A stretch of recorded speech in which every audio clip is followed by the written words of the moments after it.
Red flags don't come this large and glaring. Then the requests kept coming.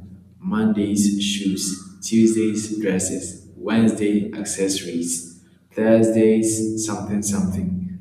Fridays, human hair. Saturdays, nails. Sundays, money for collection. It's the audacity for me.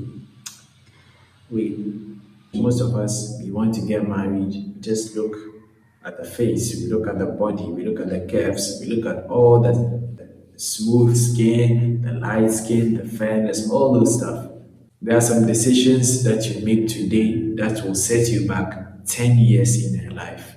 So we have another story on here. It's quite a hilarious story, but it will also shed light on some of our modern issues or our modern decisions that shape our life. This guy on Facebook on Silent Beats writes, I dated a high maintenance girl for a year and a half, and she went viral on Facebook for owing the world. Here are the lessons I learned. I loved her for her colors and the way she dressed. I never missed an opportunity to compliment her on her looks. She was always grateful and told me how I'm the only one who sees what she wears and notices the slightest change in her appearance. I told her, I look at you and see you for who you are. When the opportunity came, I shot my shot. When the time was right, she accepted my proposal. So I graduated from the guy who offered her compliments, the guy who owns the subject of the compliment. We attended every event together, and in every event, she dazzled. Her sense of fashion and style began to rub off on me, so I started paying attention to my own fashion sense. 5 months later, she started talking about a change of wardrobe. Most of my dresses don't fit, and those that fit look old. That's what she says. In my mind, if clothes don't fit, you get new ones. I didn't see why she kept telling me. Then one day she came very clear. I need money to change my clothes. I gave her what I could give. Another time, she sent me a photo of a shoe she saw on Instagram and said, it's only 350 CDs. Send me Momo, that's mobile money, to get it before someone buys it. I did send her. After all, that's what loving boyfriends do. Then the requests kept coming. Mondays, shoes. Tuesdays, dresses. Wednesday, accessories. Thursdays, something something. Fridays, human hair. Saturdays, nails. Sundays, money for collection. Umuhwe.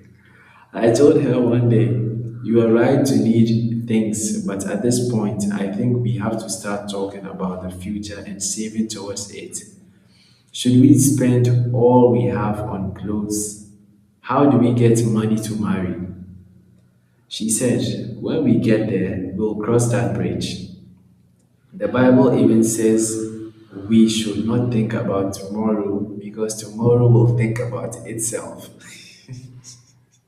Red flags don't come this large and glaring, but a man in love sometimes loses his head, so we kept going, hoping at some point she would see reason and change her ways. She started buying those things on credit, which later resulted in a fight between her and those she owed.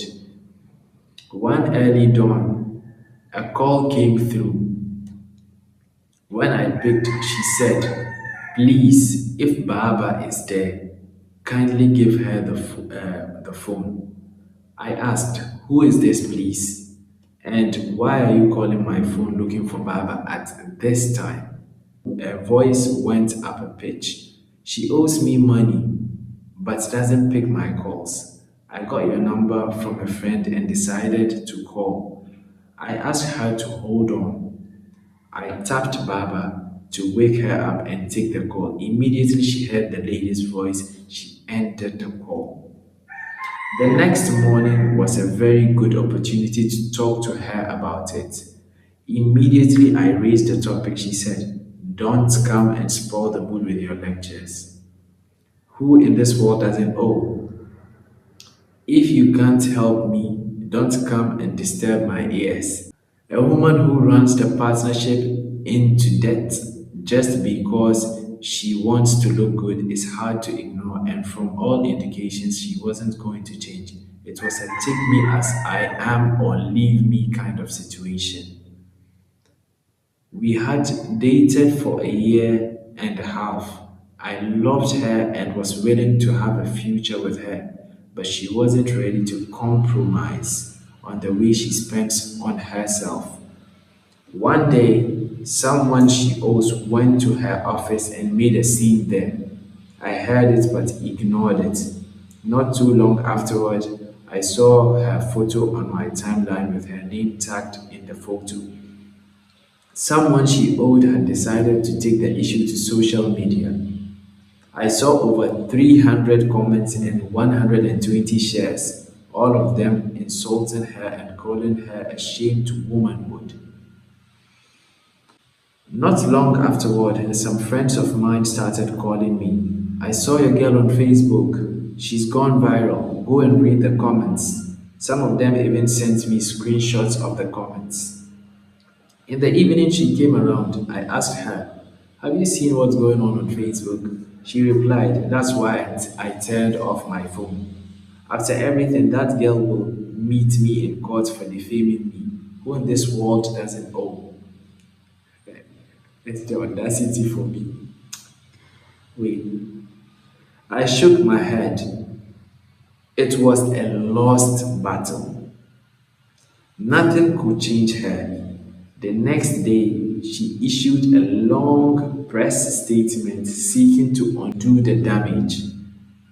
The first comment I saw on that post was, "Madam, go and pay what you owe and stop doing long talk.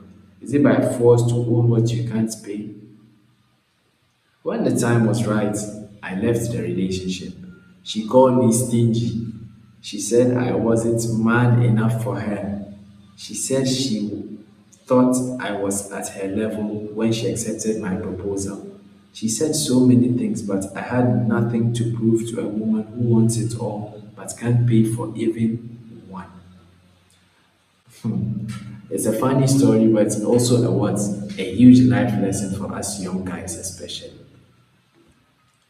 For most of my peers, people in my age group, we just go in for looks. Put aside the relationships, even in marriage, most of us, we want to get married, we just look at the face, we look at the body, we look at the curves, we look at all the smooth skin, the light skin, the fairness, all those stuff.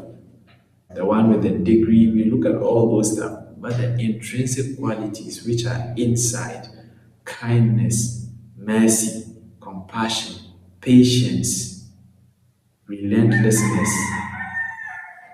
we don't look at those. And those are the most important stuff. Those are the qualities that we need to actually focus on. But most of us, we never do. You should only carry the cross you can. Why would you go and carry this kind of burden for yourself? But this is how most of us have chosen to live our lives. Most of us actually think we can just get up and make any decision and just bounce back from it. But in actual fact, it doesn't work that way. There are some decisions that you make today that will set you back 10 years in your life.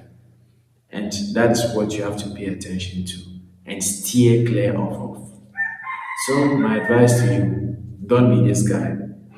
And if you will be this guy, shake it with you, I swear to God. So, I'll see you another time. Peace out.